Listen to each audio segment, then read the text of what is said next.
Yo, what's up, Stocks crew? Welcome back to another episode of the Daily Rip. Hope everybody is having a good morning so far and had a great weekend. This market is looking quite red this morning, so we're gonna talk all about it, all about how we're feeling, how we're gonna approach the market this week. VIX back over that 20, so volatility's back up and skyrocketing there. So it's gonna be an interesting week. We got a ton to cover. I'm excited. Shai, how we feeling for the week? These are the kind of days I get super excited about, just super excited about, and especially when it happens on a Monday morning because I have that every weekend. Like I know people unwind over the weekends. That doesn't have that effect on me. I feel like I just need one morning of just like chillness, or maybe a raw morning, raw day, one day, but 2 days, eh. So now I get like I'm fueled up right now. Like you can, I'm excited. I did some significant adding this morning.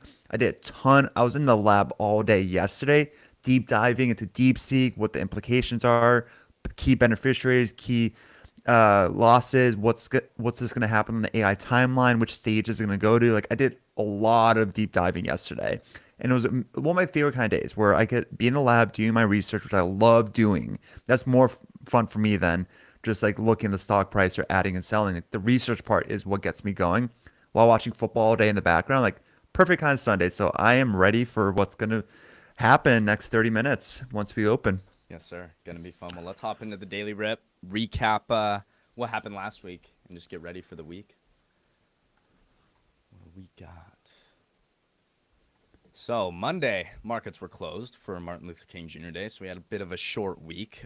Tuesday, we started off strong. Trump's tariffs beginning to look less severe than anticipated. Netflix jumped after its earnings beat, had amazing earnings, got over that $1,000, I think, or close to it, right? Was it? Were we over 1,000? Shy? It faded. It faded right when it hit 1,000 Right when it at hit the 1,000. open. Okay, So okay, but we I don't know did if hit it's it. there. So Yeah. love to see that. Hmm. We had that Trump coin craziness kick in over the last weekend, so that was all going on. Yes, or last week with all the whole family tree basically. Wednesday, investors amp up their AI bets. Three top tech firms teamed up to create Stargate and invest $500 billion into AI infrastructure.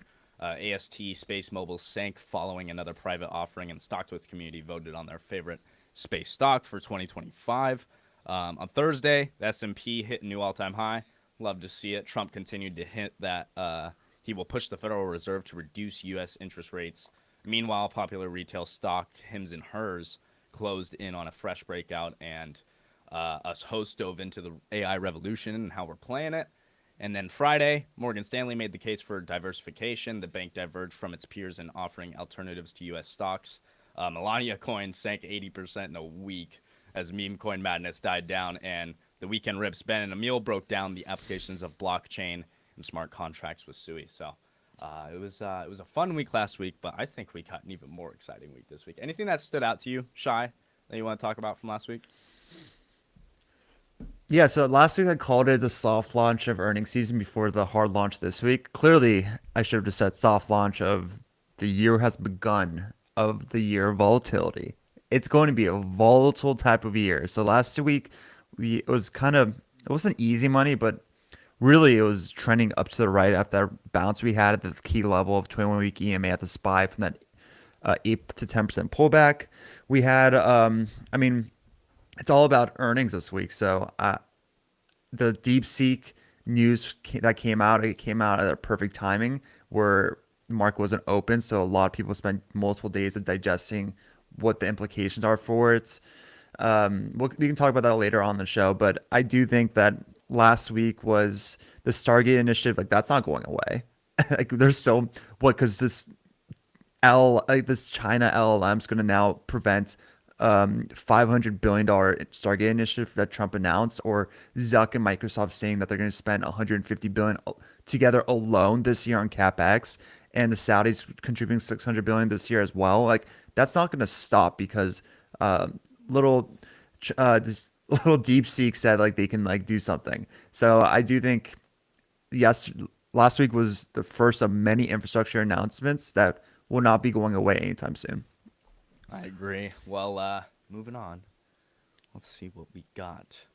bullets from the weekend. An Oracle TikTok takeover is reportedly being negotiated. The Trump administration is negotiating a deal that would see Oracle take over TikTok alongside new U.S. investors. NPR's reporting suggests that a deal is now shaping up where Oracle would take control of TikTok's global operations while ByteDance retains a minority stake. However, it's unclear whether lawmakers would support this type of solution, as the existing law requires ByteDance to divest fully. Netflix asserts its pricing power as its streaming wars lead grows, with Netflix shares approaching their next major milestone, a $1,000 price tag.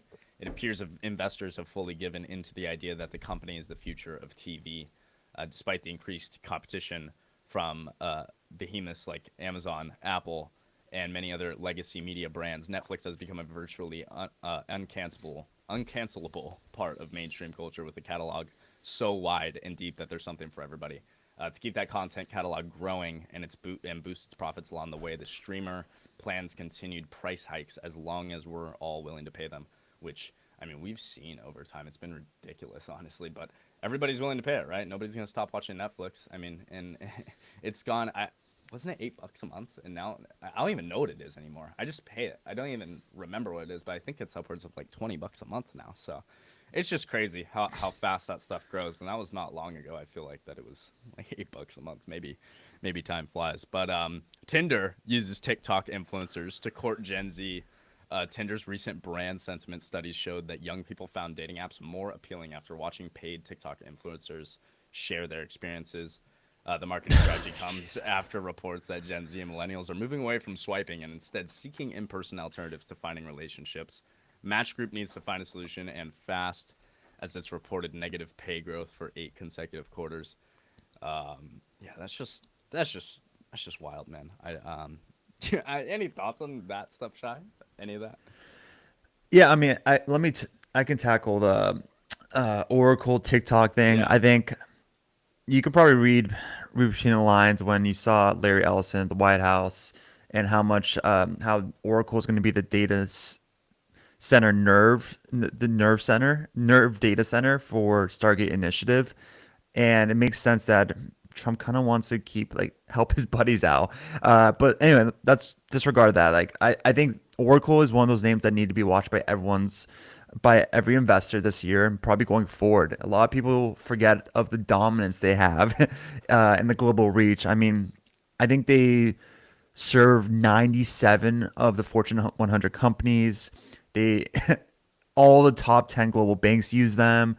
They serve like 500,000 customers worldwide, and their cloud infrastructure is just getting started. Like I think last quarter they reported like over 50% jump, which is huge for them clearly. And the cloud computing market is supposed to be growing at 15% CAGR for the next 5 years. They're going to capitalize a lot on that, and I do think that OCI handles trillions of transactions annually, and they have a near perfect customer retention rate. So it's essentially validating how mission critical their workloads are.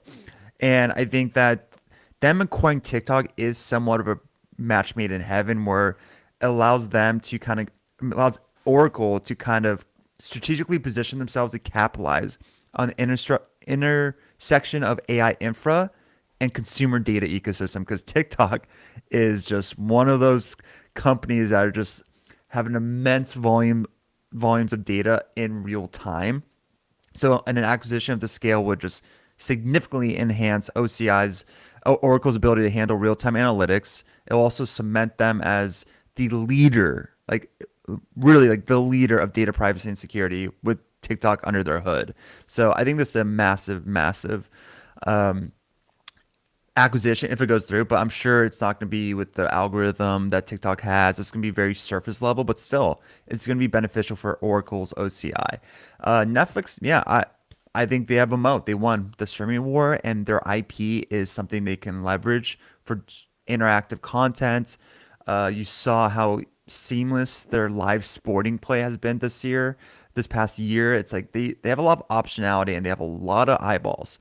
I will say caveat though, last earnings report for Netflix had a lot of pull forward demand due to the Jake Paul fight and the live sports NFL games on Christmas Day. Like a lot of people sign up for subscriptions to watch those things, both of those events. So I think unfortunately, we don't have any visibility on subscriber growth anymore going forward because Netflix removed that layer of detail for investors.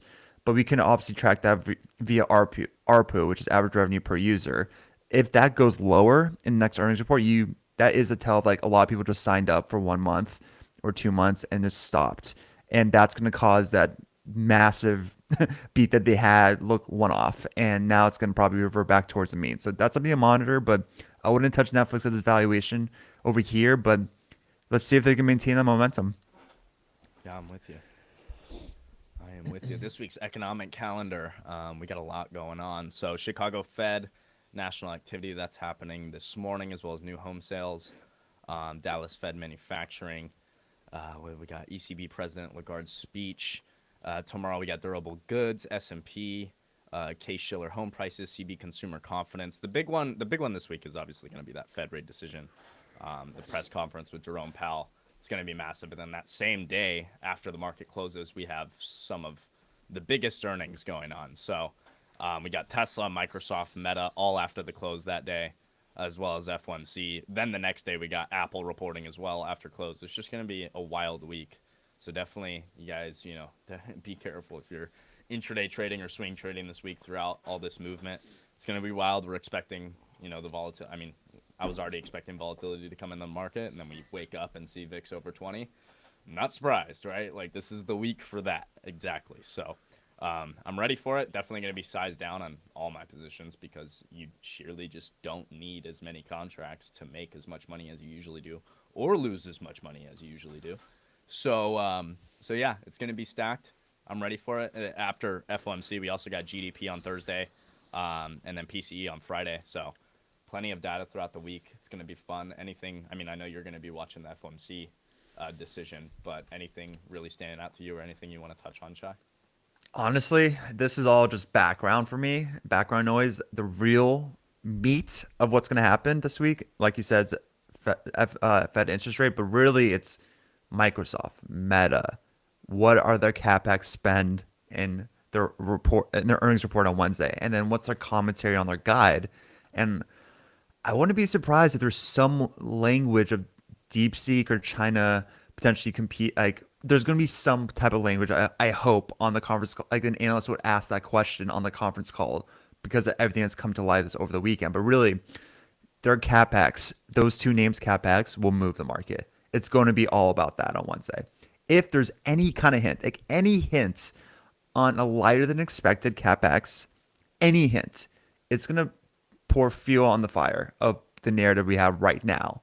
And that's going to be detrimental. Like, detrimental. I've been saying SPY is going to hit their 200-day moving average sometime this year. It's going to be. It's been the longest run in quite some time that they've never retested it. I thought that was going to change this year. I thought it was going to happen in January. I mean, in Q1, we kind of had that correction, but we bounced at that key level. I don't know if Microsoft and Meta disappoint on Wednesday, which I don't think they will because they've openly communicated already 150 bill in capex spend. But if there's any kind of not bearish commentary, but not if there's a shift on their ability, they're starting to look into their ROI on AI spend. That isn't just they're now past that stage of overspending is safer than underspending. There might be some like worries in the market, and that's something to watch. But other than that, I mean, it's just gonna be it's exactly why you need dry powder on the sidelines. Like we've been saying, like have that 5 to 10% cash position because things are gonna get choppy. It's gonna be volatile. This will be a whole new year of characteristics than it's been the past 4 years. So be prepared. Absolutely. Moving on, we got this week's earnings, which we touched on a little bit, but this is the whole chart for all the earnings going on. So take a screenshot or go find it online and make sure you guys are up to date on what's happening because you don't want to be in a swing trade not knowing that company's reporting. So watch out for all these. It's going to be fun. You guys can listen to those earnings calls live on Stock Twits as well. So make sure you guys are checking that out. But yeah, it's going to be exciting. Yeah, so I think SoFi reported this morning they're down 12%. Weak guide, strong report, weak guide, but I don't know. FinTech is just it's not They're doing boring. their It's call just right like now. Yeah. they're doing their call right now. Yeah, it's just if you can listen to it on StockTwits. So if you guys are interested in listening to that call, go on StockTwits. They have great earnings calls you can tune into. But yeah, SoFi, strong print, really weak guide, like significantly weak EBITDA miss and EPS miss. So like I don't know what's Noto's saying on the conference call right now to relieve the heartburn of that guy. Like, why is their revenue growth a beat full year, but their margins are compressed to cause them to miss on their EBITDA and EPS? It kind of feeds into my thesis. FinTech doesn't have a moat. All they do is cannibalize each other's take rate because there's low margins, minimal moats, and the only moat you can really have in FinTech, in my 2 cents, is you experience, especially a UI experience, and that's what Robinhood has. And I think that's why Robinhood is in a separate tier than any other FinTech name. Still don't own Robinhood because I'm a thematic investor and I don't love FinTech, but if I had to choose one, gun to head, it's Robinhood. Yeah. All right. Well, KWeb, we got a lot of Chinese names on the chart art today. So get ready for these. KWeb, Chinese tech ETF showing strength. This is trying to get a bit of a market structure shift. You guys hear me say that all the time, but we went from making, aggressive lower lows, lower highs to, the market started kind of going sideways, not really doing much, and we're still kind of going sideways, but it's starting to peak our head higher, right? We're starting to make those higher highs slightly. We're starting to make those higher lows, so market structure is trying to shift here, right? Now, could it be one of those scenarios where this is just like slow grinding up to maybe go lower? I mean, potentially, right? But at the end of the day, you got to play it by ear and play it day by day there. And as long as this is holding this channel and holding those higher lows, I think it's, for the most part, trying to turn around here. But at the end of the day, you need to see real momentum, right? And for me, this is nice for a start, but I'd want to see some real momentum, breaking higher highs, not this kind of slow grind up. But I don't know. Any thoughts on KWeb or the whole kind of China sector, Shai? Yeah, why bother? We have massive fire sales right now happening in high quality US stocks. Nvidia's down 10%. Broadcom's down 12%. Like all the tech is down 3%. And you're going to try catching falling knife in KWeb, a China stock where it's just like historically head fakes to extent that you just get nausea. Like, come on. Like, I see it as a trade. Like, it clearly, I have a couple of buddies like who are bullish in this space, and like technically it looks like interesting for a trade. But I'm a long-term investor, and I just like put this any China stock in the bucket of why bother? Not my lane. Focus on what you know and what's high quality, and that's not KWeb. It's not China stocks. It's just not. I'm with you, yeah. But yeah, in terms of trading, there might be opportunities here and there, and you can use it for the short-term trading vehicle. But even then, right? Like I'm probably gonna trade Nasdaq. I'm probably gonna trade like our big individual names. How often, then, right? So it's yeah. How often do you get QQQ down 3.5% pre-market, and you're gonna focus on KWeb 20, maybe bro. going up? Yeah, it's just I don't know. But I'm biased though. But I'm happy to look through these charts. Let's look through another one. I think we got some more. Here's PDD. So they're linked. This is Temu basically, right, Shai? I'm pretty sure. Yeah. So hate Temu, but this has been a fun trading vehicle. I've definitely traded it a few times with options. A lot of fun when there are short-term setups. So again, using it as a trading vehicle for that, I think is a great time. But I wouldn't be a long-term investor here, but looks like we're testing this $100 again, big psychological level. We are making higher lows over that and kind of holding this market structure so far. But I'd like to see some more momentum, really, if I'm trying to be bullish, right?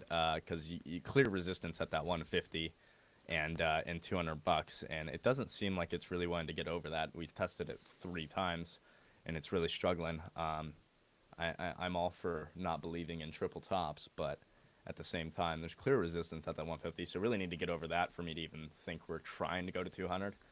And aside from that, if we want to break lows, I think that 58 to $60 is going to come right into play. That most recent low after these lows that we're at right now. So that's kind of what I'd be looking for here on PDD. Either way she goes, I would be feeling a little more bearish, I think, though, to be honest. Also, like Amazon is first off, like what PDD or Temu did, like you can label it revolutionary if you want. Fine, it's not that revolutionary. This cheaper volume, a cheaper price, high volume. It's not that revolutionary in e-commerce, but that was their niche initially. Guess what? Amazon's doing the same exact thing now in their platform. So now I think why bother going through Temu if you're a U.S. citizen? Like when you just have that option, like you can buy the cheaper products like that on Amazon now. So also like they can report $100 billion in free cash flow next earnings report. Like I just don't believe any of the numbers they say like ever. I will never believe any number. So like at that point, like what is the tailwind for a specific China stock when you you think they're all snake salesmen? Like I just don't believe anything they say. So why bother? Yeah. And that's what Temu is kind of. Yeah. I mean, that's what PDD is like that for me. Also, like if they do really well and they want to have some autonomy or think like a leader, China will make you disappear. You saw that with Jack Ma and Alibaba, like firsthand. So like, why? Exactly. Let's see what other charts we got. Here's Baba. This is again similar. Like the whole China sector is kind of going to be similar here, but They all move in a bucket. yeah. There's no difference between them in my opinion, like at all. I think Baba has been probably like I feel like Baba and PDD have definitely been the two best trading vehicles, at least for me, over the past when I do decide to trade these names. So if you are looking to trade short-term momentum when it's there, I definitely think Baba and PDD are your two winners there for names to trade. But similar thing here, right? We're testing this bottom trend line.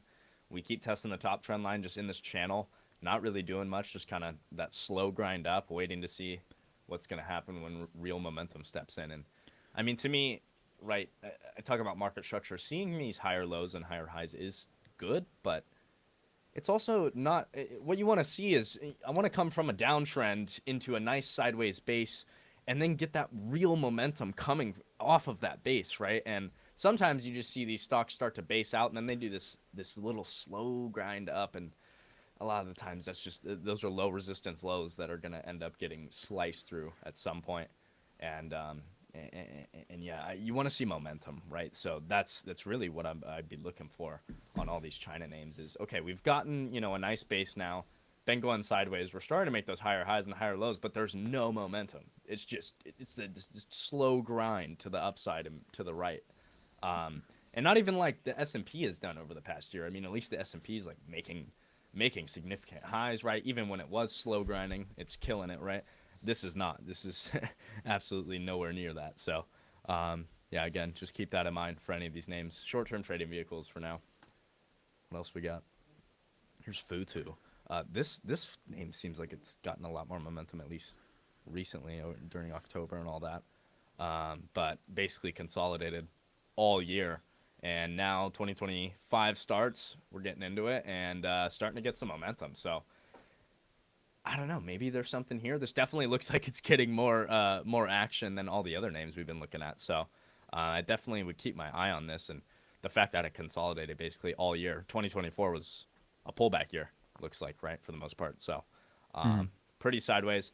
Now, I don't know what moving average that is that they have, but we're holding one of those moving averages there. So something to watch, and we're breaking that top trend line. But again, I don't know about long-term investing here. Shai could probably, probably not thinking that way with Futu, I don't think. But Well, yeah, Futu's a China brokerage, so like yeah, it's just not in the long-term investing area. But again, short-term trading vehicles, right? When there's momentum, look at the past week on this name, right? Been a lot of momentum to the upside that people can capitalize on if you're quick at those trades, right? And you know what you're doing on the intraday trades. So still opportunity. It's just different traders, right? You got to be a certain type of trader to be able to capitalize on this right now. And I think if you're really a long-term investor looking to, for good growth names, this is probably not where you want to position yourself. So keep that in mind.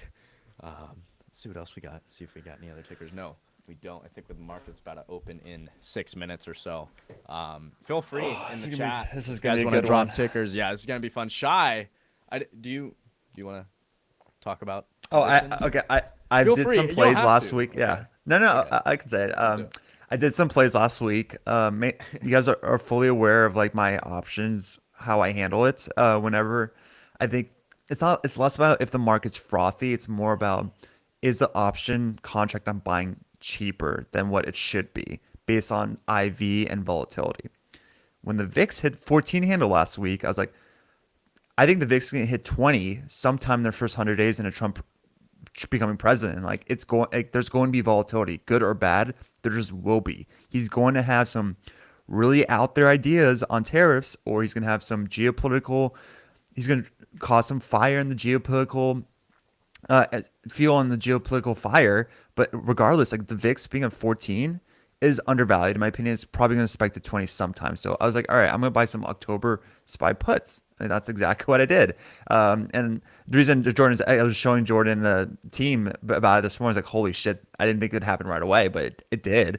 But the reason for that is a perfect example. Like even if the market didn't move at all and it got scooped up today, it's down 3%, but if it got scooped up and the VIX is still at a 20, I'd still make 30%, or not, maybe not 30%, but I'd still make a good chunk just because the IV is going to be spiked now on those contracts due to volatility.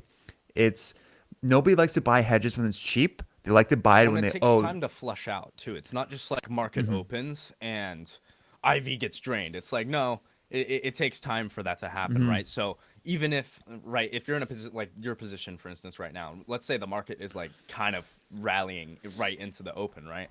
Sure, it sucks, but your contracts are not going to drop as much as you would think off that type of movement because your IV's just sitting there skyrocketing that, and you capitalized on that IV gain, right? So that's something that's nice with those types of positions is you might be like tripping about it right at open, but you really don't have to worry about it as much because you've caught the meat of the move, you've caught the meat of the volatility there, and it's as long as you can get out, you're good to go. But yeah, no, congrats, Shy. That was just a beautiful play, bro. I mean, oh, fantastic. appreciate it. I mean, just kind of capitalizing on, hey, we think volatility is going to come into the market. Well, I'm going to take a shot on that, and it's awesome. I mean, it's a perfect example, like where I'm just offloading it today. Like right at the open in 3 minutes, I'm just gonna be offloading because really it wasn't. I'm not bearish in the market. I was just thinking I think volatility is gonna hit the market. So now I want to capitalize on the VIX being above 20, like it is right now, and offloading it. And I'm probably again like the market might pull back even more, but I think the juice isn't as the risk and reward isn't there anymore with the VIX above 20, in my opinion, especially when we're way above a lot of the key technical levels where I would get defensive. Like we're not even close to those levels yet. So I'm going to cash out. And now all of a sudden, like I'm going to have a decent cash position from these puts. And now I'm going to have that dry powder I've been wanting. So I've done a lot of adding this morning pre-market for my names that I think that the market's completely, it's just right now anything AI related is getting pulled back, and nobody's caring about what like which name what. It's not being specific. It's just anything AI related is getting pulled back. That's opportunity because right now I made a post about it this morning. It's like gas got a lot cheaper all of a sudden, and now the market's saying, oh, because gas is cheaper, people aren't going to be more willing to buy cars when that's completely opposite, where if gas is cheaper, the cars are going to 2x, 5x, 10x because transporting from point A to point B is significantly cheaper now than it was before when gas prices were higher. That's what's happening right now with DeepSeek.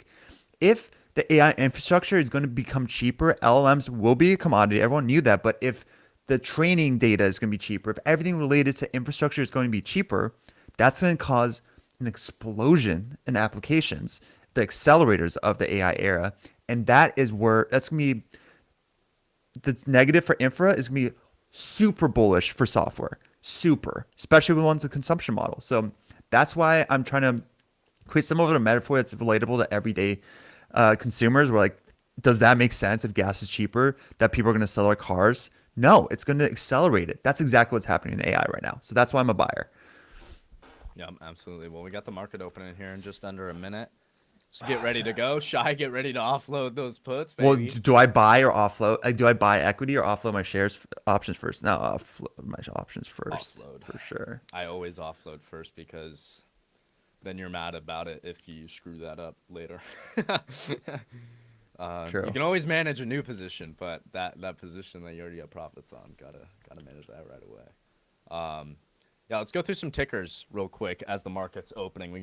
Feel free to drop more in the chat if you guys want us to look at tickers. We're going to go through some right now, but let's start it off with CLS. Let's see, Celestica. feel like I've heard of this. Ooh. All right. All Well, right, market's daily open. chart. All right, markets are open. Good stuff. 32% on those options. Wow. Let's go. There's that bell. Great stuff there, Shy. That's awesome. Yeah, CLS looking interesting. Right at this $105 opening up, pretty down this morning with everything else. I don't know what this company does, but regardless, just looking at the chart, been very up and to the right. I mean, this thing has been absolutely killing it.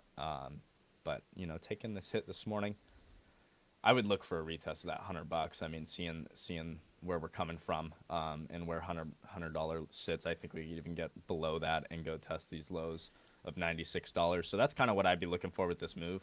Obviously, we'll see how today ends with that giant gap above us, but yeah, looking a little hazy there. I would just think, you know, this thing has done so well, so I'm not like big bad bear on this thing right now.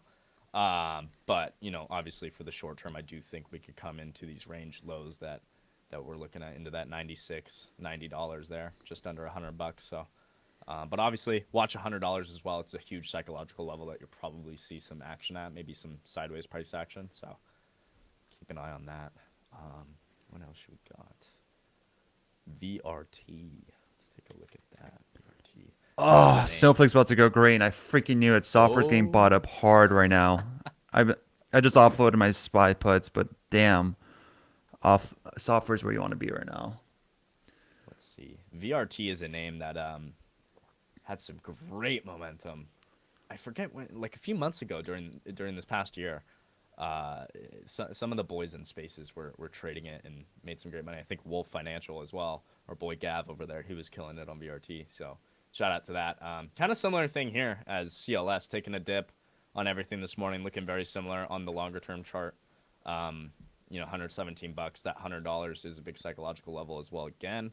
But the range lows here are a little bit higher, right? Range lows are sitting around 112. So it's going to be first spot I anticipate we see, especially us being, you know, $4 away from that. I think that's a good spot for us to test, as well as it would be it's not a huge gap, but it's a daily gap from around that 115 to 112.60. So if we get that gap fill, I would expect maybe some buyers around that gap fill could be a spot, lining up with those range lows. But if not, I'd look for 104.50, which is the next range lows on the daily. So that's what I'm looking for here. Everything's looking a little nasty. How's those? Did you get those all covered? Those puts? No, I'm trying to. SPY's rallying right now, so I'm trying to I covered 40% of it, but I'm trying to offload the rest. Yeah, that's fun. Oh my God, Yeah, these right. are the kind of Monday morning moves. Yeah, Yep. Snowflake is green. This is see, I wish I had multiple hands. I was like offloading my puts, but I want to buy Snowflake. I was like, this is so everything that's happening is so freaking bullish on Snowflake. It's consumption is going to go through the roof on data platforms, through the roof, and it's just getting scooped up. It's still cheap in my opinion right now, but it's getting scooped up. I also need to log some of my trades right now in Savvy Trader, so I'm like just like doing Oh so yeah, I many gotta do things. that as well. I feel you. Yep. We got CrowdStrike. Let's look at that. I'm sure that's getting a nice pop here. Oh, maybe not actually. Dipping down a bit, with the gap down as well. I'm interested to see if that gets bought though, right at the 360 on the intraday chart. Looking at the daily, CrowdStrike has just been extremely sideways. You kind of got this, and if you play chart patterns, you can kind of see that cup and handle formation. At the end of the day, that's kind of irrelevant to me. What's relevant is the consolidation that we're sitting in, and we have higher lows been made on the daily consecutively from those lows. Now, those lows can get broken, and if they do, they're probably going to get broken with speed, but I'm not anticipating that because we're holding with such strong consolidation, right? It's kind of annoying because it's just going sideways, but it's really healthy for CrowdStrike. So as long as we're going sideways, I don't think we're going to get this aggressive sell, but obviously if we want to break these range lows, break this bullish structure on the higher time frames, then we got to start to think about, okay, this thing could start selling, and where are we going to go, right? Well, on the daily, I see a gap at 316 to 308, and then those range lows are 294, right under what? 300 psychological level. So if we do get selling, that's where I'm looking. But until we break this consolidation to the downside, I can't think we're going to sell hard on this. I didn't realize What's Palantir is happening? even down 6%. Ooh, A little nasty. Yeah, let's see. I have nothing quite actionable yet, so I'm just taking it chill. I usually don't trade Mondays anyway, Oh but my God, Snowflake's running. I'm like, I did an ad at 164 because it was at 166 and I had my limit in. I was like, should I just adjust it 'cause I want this to hit? And I just didn't. And now I'm like, unfortunate. I'm crying a little. I'm I'm telling you guys, crying a little bit. you have no idea the democratization of LLMs or AI infrastructure is one of the biggest tailwinds on data platforms, security, consumption models, like all these like I wouldn't be surprised if we see MongoDB catch a bit, even though they're not doing quite well fundamentally. Like as Snowflake is way up there against MongoDB fundamentally, but like MongoDB is going to benefit from the modern AI applications 100%, and they have a consumption model, and they're beaten to crap right now based on their estimates, which I think were surprised if they catch a bid. Data infrastructure, I'm telling you, like that's one of my themes of entering this year is like that's where you want to be when the repositioning occurs from stage one to stage two. And I think DeepSeek was complete BS, in my opinion. Everything they said was an absolute lie. However, I think the only half glass full of what occurred over the weekend was it's going to cause leaders to think now. Take that extra second to reevaluate ROIs. That's what I think is going to be the biggest read through of what occurred over the weekend. And that alone might cause like the market's a forward looking mechanism. Nobody knows how forward looking. If like all the assumptions for capex this year has been kind of communicated by Meta and Microsoft. I have a feeling other big tech names are going to follow suits. However, if this is the last year of those peak capex, where instead you stop hearing commentary from these leaders of, oh, there's more risk of overspending than underspending. If that commentary 180s and now they're like reevaluating efficient AI cap spend, that's going to potentially cause a lot of the semis to revert. And I really think this is, again, maybe I'm wrong about this angle, but I think that dollars from the IT budget, it's not just going to go away. They're going to reallocate that dollar towards what? Software applications.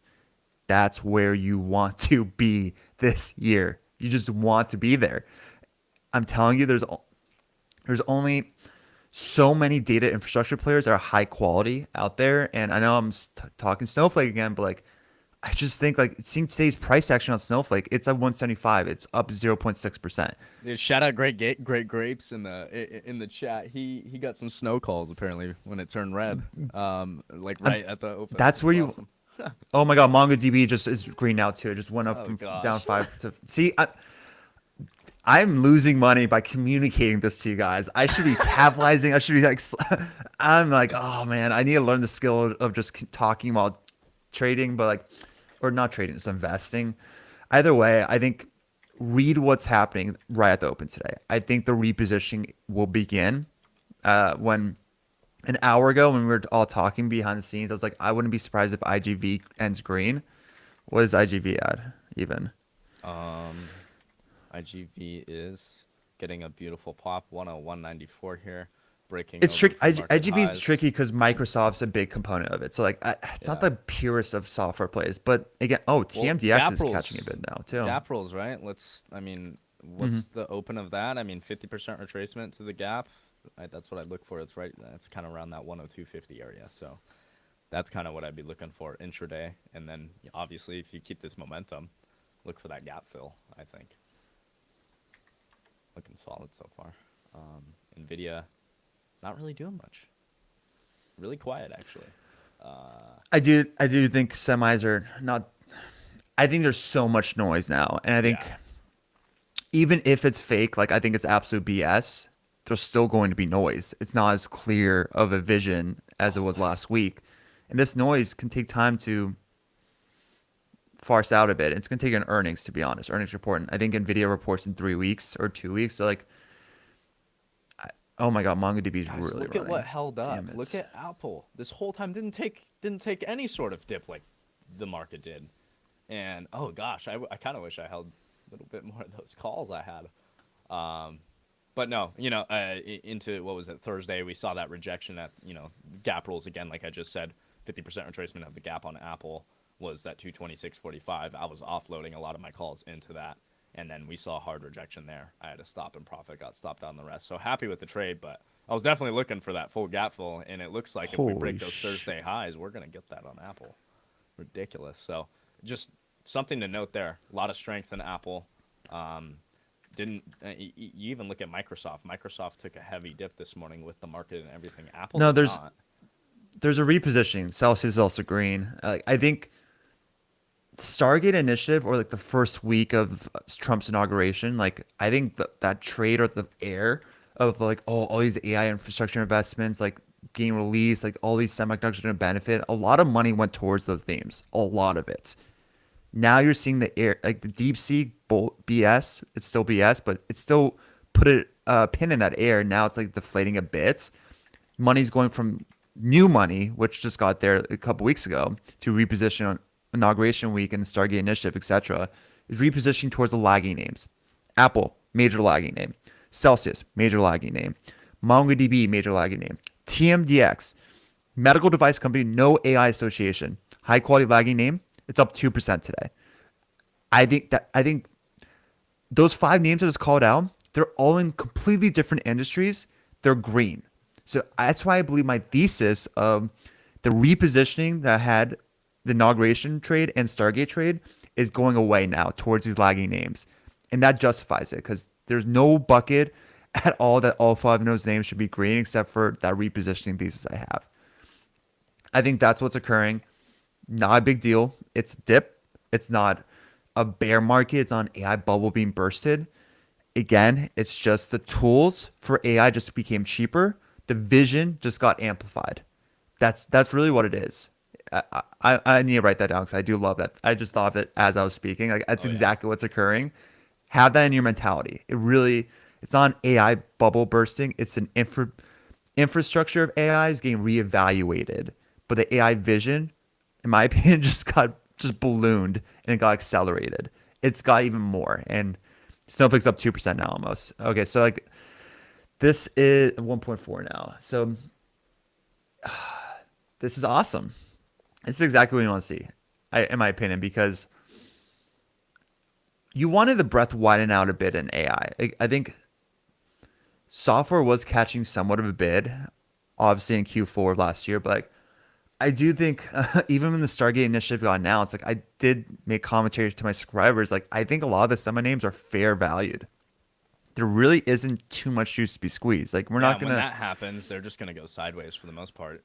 You might get those or volatility spikes back and forth, or But the risk is on the downside in yeah, case some black swan occurs. This is not a black swan, but the narrative of DeepSeek is a black swan narrative, which I don't believe it's anything. But when something's fairly valued, any kind of stank that's associated with that theme will cause it to go down, because there wasn't that much juice to be squeezed at the first place when you had Broadcom was just like so like what was Broadcom's valuation? I'm looking at the semiconductors right now. So wow, Broadcom is down 12%. That was wild. But like Broadcom at 250, that's fair. As honestly, that's fully valued at 250. Even though I do think networking and IT infrastructure is like going to be the hot pocket, it was being priced in at 250. Now at 215, I still think it's a little on the pricier side, but it's somewhat being fairly valued. Now, I think the fair value on Broadcom is probably, to be honest, filling that gap at 185 that it had in December. Like I do think that was a fair value. Once it spiked, I was like, it's being priced into the full potential of what networking would be for IT infrastructure. That's not fair value. When something's being priced in fully, not fair valued. Astera Labs was being priced in fully, even though I started a position and like a small one, like less than 1% at 115 on Astera Labs. I was like, I'm so bullish on that name, but like it's fully valued, and we'll see how much of a hot pocket they can get from Amazon and the networking and what they do. But I don't feel comfortable having a full position in this name. It dipped to $98 as we were talking. I I doubled it, my position. I think 90 is a great price for Astera Labs. Looking to add more maybe down the line, but like again, like software is where I want to be. That's why I sold Nvidia a couple weeks ago because I found better alpha in software. Space is again like space. AI has nothing to do with space. So if space down 5 to 10% of names, in my head, even though they're overvalued, that is a buying opportunity because it's feeding on something that's not affected by them at all. What else? Let me see. Yeah. What else is Interesting happening? stuff though. Bitcoin right around that 100K again.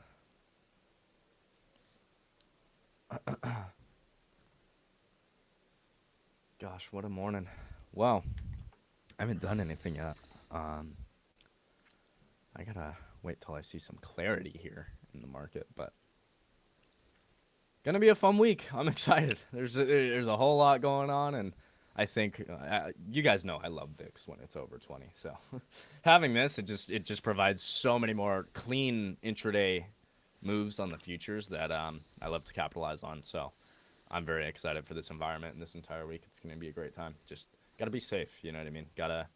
Again, I made a post on X not like last week, but just talking about how VIX literally is telling me what to size every day. Based on where VIX is at, I need to size a certain way because volatility is heightened or volatility is getting drained out of the market, right? And when volatility is getting drained out, I want to be putting more size on, right? Because I need that size. There's not as much volatility in the market to move my position around. Whereas when it's, VIX is over 20 like this, there's so much volatility that I cannot trade the normal size that I do because it's too much risk in dollars, right? I'm not able to take that amount of risk intraday. So you got to size down, right, and just account for the volatility that comes into the market. But a lot of fun, and I'm excited for it all. Any other words, Shai, before we wrap up the show? I mean, I hope you guys listened to my advice from the past couple weeks. I was like, don't over leverage yourself, don't get greedy. I think a lot of people got greedy. I think a lot of people there's a lot of over positioning in AI infrastructure or semiconductors that caused this like massive move because I think they were just over levered. Like I know a lot of people who had calls, significant calls in a lot of the semi names and the indices entering the weekend, a lot. And I think they were offsides. There's just when one side of the boat leans too heavy, it's gonna sink. That's what occurred. Like you kind of need these gut punches. Nothing's thesis breaking. This is purely all part of the course, and we're gonna find out in 2 days how real the capex threat is for AI. And I don't think it's gonna be that significant in near term, but maybe we'll see in the medium term. But I think we're gonna be fine. I think it's a buying opportunity, especially with how high we are from like the key levels in the SPY and the QQQ. But be prepared, be cautious, gut check your thesis, make sure you are positioned correctly because I do think the infrastructure phase of AI, substantial, essential, yes, they will not be the accelerators of this era, and there's more risk associated to that part of AI than there is to software right now. So that's why I'm repositioning towards software and selling some positions that I love the company. I just don't know if that's the place you want to be right now in this market. Yes, sir. All right. Well, great morning with the crew. I appreciate the whole audience tuning in. Make sure you guys are liking and subscribing on the StockTwits channel, and check out the stream on the StockTwits platform as well. If you guys haven't, we're live every morning, and now the stream you can actually watch on the platform as well. So if you'd rather be there, hop on there and show some love to the whole crew. But appreciate you guys. We'll see you bright and early tomorrow morning, and have a great day trading.